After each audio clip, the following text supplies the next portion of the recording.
really hard day after day. Just don't know what you're coming into, what you're going home to, whether you're going to take it home with you. Or... Probably cried more in the past 3 months than I ever have as an adult. You go home, it's constantly on your mind. Yeah, we were just watching people die. Holding their hands while they took their last breath. That's all we could do, was try and make them comfortable. It was horrendous, absolutely horrendous time.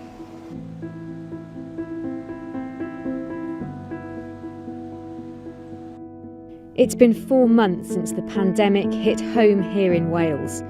4 months where our healthcare workers have faced pressure like never before. At this care home near Bridgend, 16 people died. 16 out of 60. We locked down quite early, no visitors. I was based upstairs where it was the isolation and barrier units. It was really difficult, really, really difficult.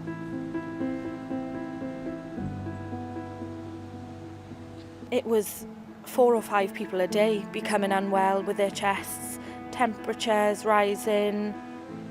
One of the ladies who I've known since I started, she was saying to me, I know I'm dying. It was heartbreaking, and I couldn't do anything. I just had to hold her hand. It was heartbreaking. Really bad. That was the worst. That was the worst, and then having to phone the family. Death is part of life here at the home, but not on this scale. It was like, yeah, it was just one after another. It was awful. All of us, to some extent, our anxiety levels were, up through the roof. We were all scared of getting it yourself, taking it home to your families. It was very emotional, upsetting, frustrating, because there was nothing we could do. It was all sorts of emotions. Even now, I think people are still not the same as they were before it happened. We do try and get on with it, because you've got to, haven't you? We isolated, we barriered, we had full PPE on all the time, tried our hardest. I'm usually a pretty strong person. I don't even cry very often. I've shocked myself, But it's very hard to think what's gone on. And I don't think I would be able to do it again, to be fair. If we had a second wave or heartbreaking.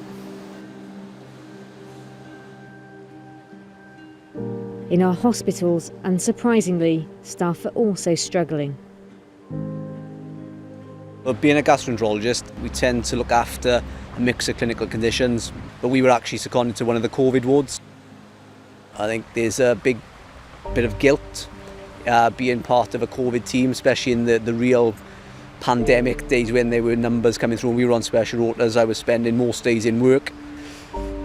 My family were almost feeling as if I wasn't there, even though I was, because it was almost like I never switched off.